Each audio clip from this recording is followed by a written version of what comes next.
J'étais assise à table ce soir-là quand ma mère a posé la question que tout le monde attendait.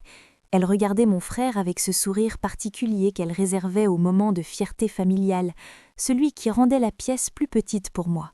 « Alors, tu as enfin décidé pour quelle université tu vas postuler ?»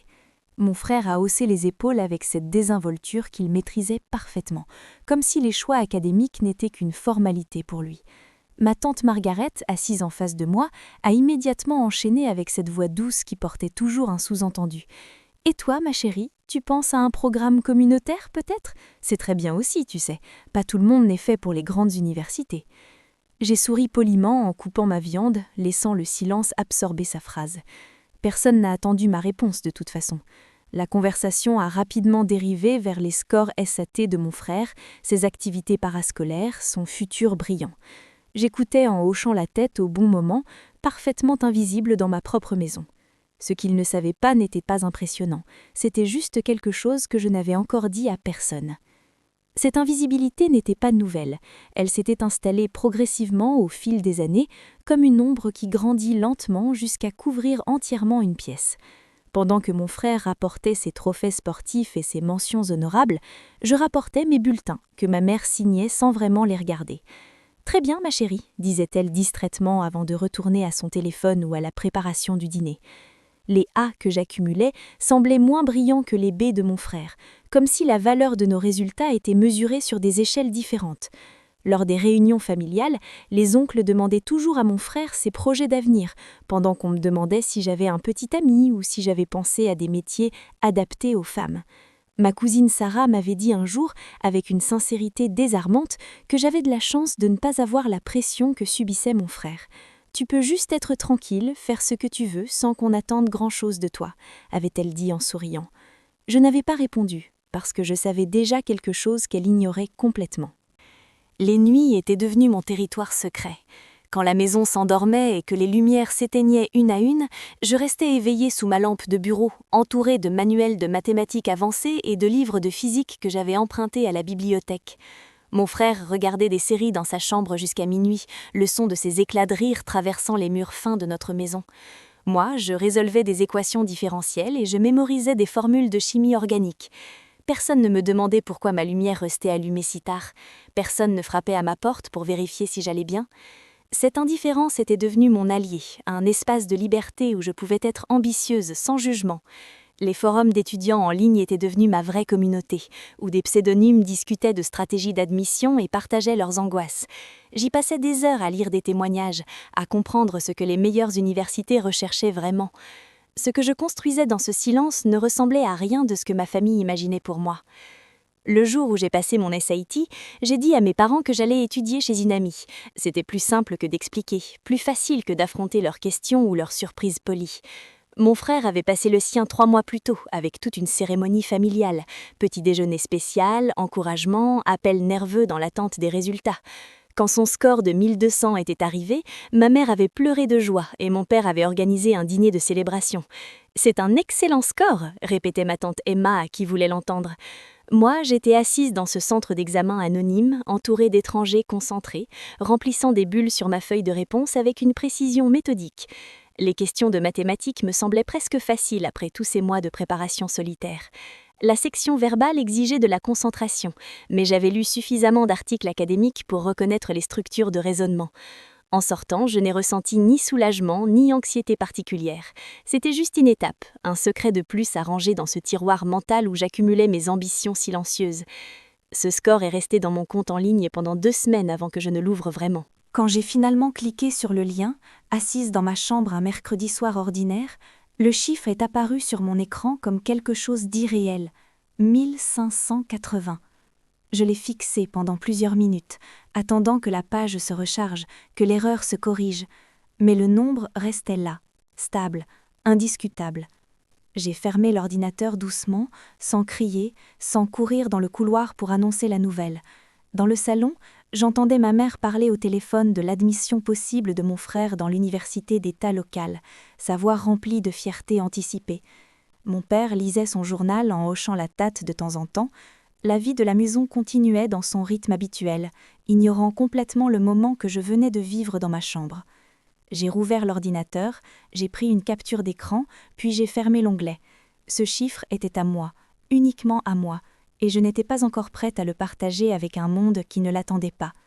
Ce que j'ai fait ensuite, ils ne l'ont découvert que beaucoup plus tard, dans des circonstances que personne n'aurait pu prévoir. Les candidatures universitaires se sont transformées en un rituel secret que j'accomplissais entre mes devoirs ordinaires et mes tâches ménagères.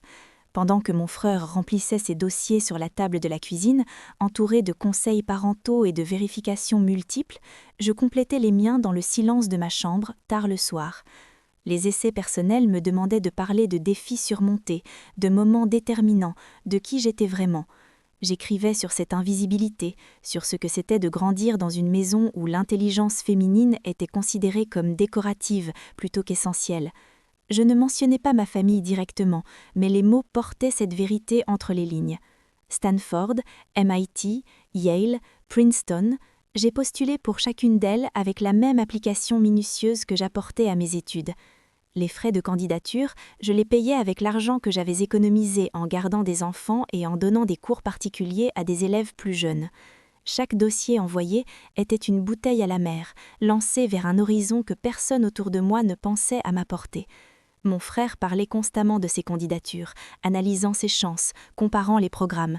Moi, je restais silencieuse, accumulant mes confirmations de soumission comme des trésors cachés. Les premiers emails sont arrivés en mars, pendant cette période étrange où le printemps commence à percer l'hiver, mais où tout semble encore suspendu. Mon téléphone vibrait avec des notifications que j'ignorais en public, attendant d'être seule pour les ouvrir. « Congratulations !» Le mot apparaissait encore et encore, suivi de noms d'universités qui faisaient rêver des milliers d'étudiants. Stanford m'offrait une place avec une bourse complète de 125 000 $ sur 4 ans.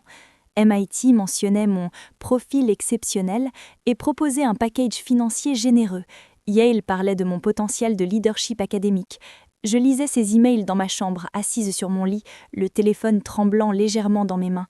À l'étage du dessous, j'entendais mon frère stresser à haute voix sur ses propres réponses qui tardaient à venir.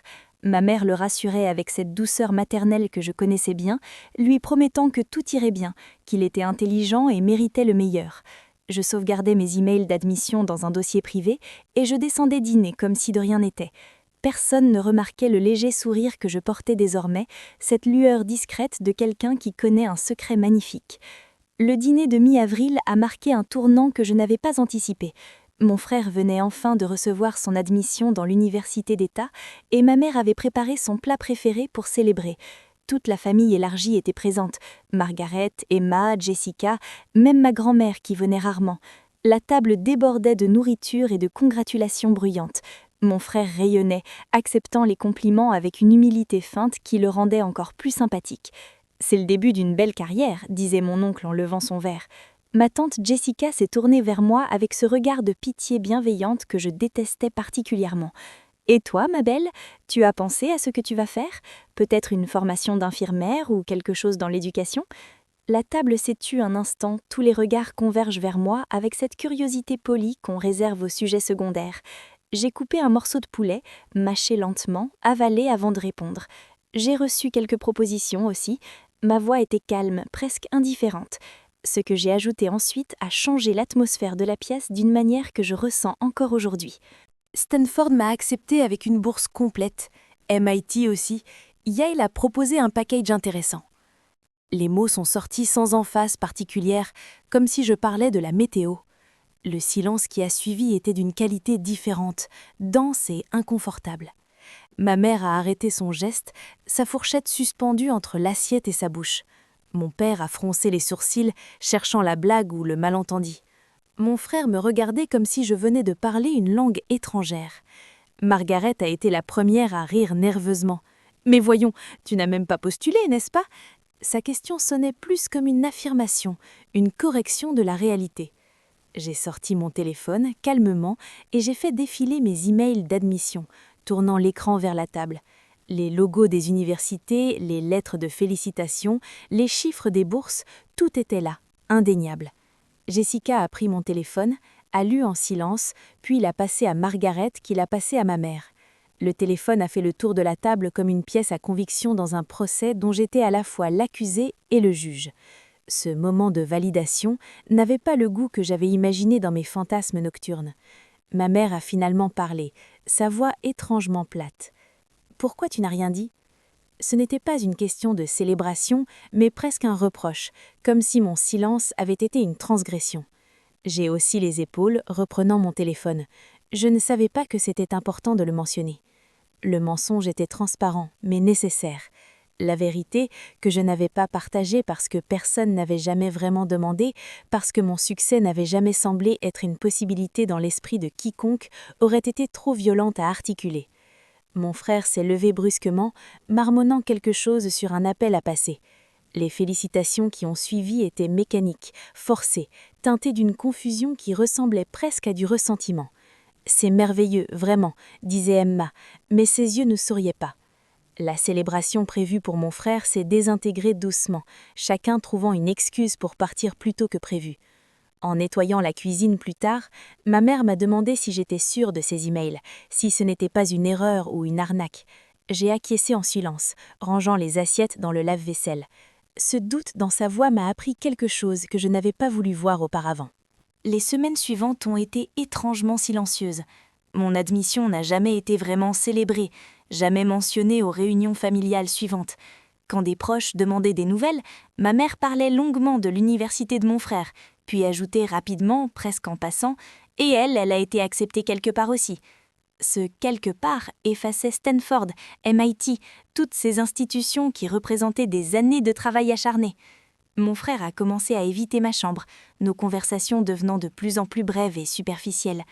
Un soir, je l'ai entendu parler au téléphone avec un ami, disant que j'avais probablement menti sur mes candidatures ou que les admissions pour les filles sont plus faciles de toute façon. Ces mots, entendus à travers une porte fermée, ont fait plus mal que l'indifférence initiale.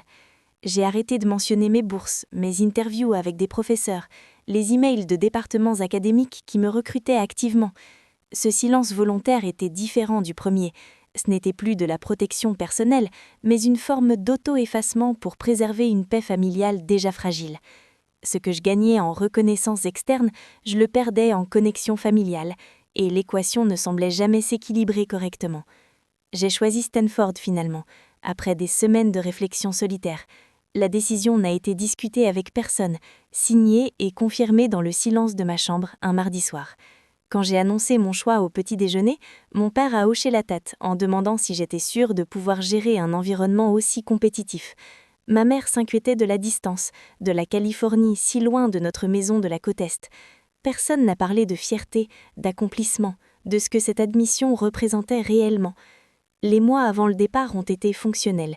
Acheter des fournitures, organiser le déménagement, régler les derniers détails administratifs. Mon frère partait pour son université en août également, et les préparatifs pour son départ occupaient l'essentiel des conversations familiales. On discutait de sa décoration de chambre, de son emploi du temps, de ses colocataires potentiels. Pour moi, les questions étaient pratiques. Tu as assez de couverture ? Tu as pensé à tes papiers d'identité ? La différence de traitement était devenue si normale que je la remarquais à peine, comme un bruit de fond constant qu'on finit par ne plus entendre. Ce que j'attendais vraiment, c'était cette distance physique qui allait enfin correspondre à la distance émotionnelle que je ressentais depuis si longtemps. Stanford a été une révélation, mais pas celle que j'attendais. Les cours étaient exigeants, stimulants d'une manière que j'adorais. Les professeurs me prenaient au sérieux, discutaient de théories complexes avec moi comme avec une égale intellectuelle. Mes camarades venaient de partout dans le monde, chacun portant son histoire d'ambition et de sacrifice. Pour la première fois, mon intelligence n'était pas une anomalie à cacher, mais une monnaie d'échange normale, attendue, célébrée. J'ai rejoint un laboratoire de recherche dès ma 2e année, publié mon premier article académique avant la fin de ma 3e année. Les bourses supplémentaires arrivaient régulièrement, 180 000 $ d'une fondation pour femmes en sciences, 95 000 $ d'un programme de recherche renouvelable. Je les mentionnais brièvement lors des appels téléphoniques hebdomadaires avec ma famille, et ma mère répondait toujours « C'est bien, ma chérie », avant de changer de sujet. Mon frère luttait avec ses cours, changeait de majeur 2 fois, finissait avec des notes moyennes qui inquiétaient personne, car il faisait de son mieux. L'inégalité de nos expériences universitaires était devenue un sujet tabou, quelque chose que nous évitions tous soigneusement lors des vacances familiales. Je rentrais pour Thanksgiving et Noël, souriais aux bonnes occasions, répondais aux questions polies sur mes études. La vraie séparation s'est opérée graduellement, presque imperceptiblement. Les appels téléphoniques sont devenus mensuels, puis trimestriels.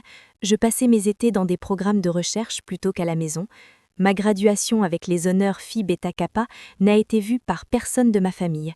Ils avaient un conflit d'agenda le même week-end. L'admission en doctorat entièrement financée à Johns Hopkins a été accueillie avec un « si tu es sûr que c'est ce que tu veux faire » de ma mère. Mon premier poste académique avec un salaire à 6 chiffres, les conférences d'international où je présentais mes recherches, les distinctions professionnelles que j'accumulais, tout cela existait dans un univers parallèle que ma famille ne visitait jamais vraiment. Ce n'était pas de la colère que je ressentais, mais quelque chose de plus calme, de plus définitif. Une acceptation que l'amour familial avait ses limites, que la reconnaissance avait parfois un prix en appartenance. Mon frère travaillait maintenant dans un bureau local, vivait à 20 minutes de nos parents, dînait avec eux chaque dimanche. Sa vie correspondait à leurs attentes d'une manière que la mienne ne correspondrait jamais. Il était l'enfant présent, familier, compréhensible. J'étais devenu l'enfant lointain, celui dont on parlait avec une certaine perplexité lors des réunions familiales. L'année dernière, lors d'un rare dîner familial où j'étais présente, Margaret a demandé comment allaient mes études, ignorant que j'étais désormais professeur associé avec un laboratoire à mon nom. J'ai souri poliment et j'ai dit que tout allait bien. Mon frère a parlé de sa récente promotion au travail et la table a célébré avec un enthousiasme authentique que je connaissais si bien. En conduisant vers l'aéroport ce soir-là, regardant ma ville natale disparaître dans le rétroviseur, j'ai réalisé quelque chose d'important. Cette invisibilité qui m'avait tant pesé pendant l'adolescence était devenue une forme de liberté. Je n'avais plus besoin de leur validation, de leur compréhension, de leur fierté. Mon accomplissement existait indépendamment de leur capacité à le reconnaître. Les lettres d'admission que j'avais gardées secrètes, les bourses que je n'avais jamais pleinement partagées, les succès que j'avais accumulés dans le silence, tout cela m'appartenait entièrement, sans dette, sans obligation.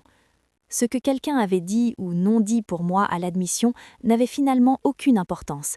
J'avais parlé pour moi-même, dans le langage du travail acharné et de la détermination silencieuse. Et ce langage m'avait mené exactement là où je devais être. La distance entre nous maintenant n'était plus une blessure, mais simplement un fait géographique et émotionnel que j'avais appris à habiter avec une paix surprenante.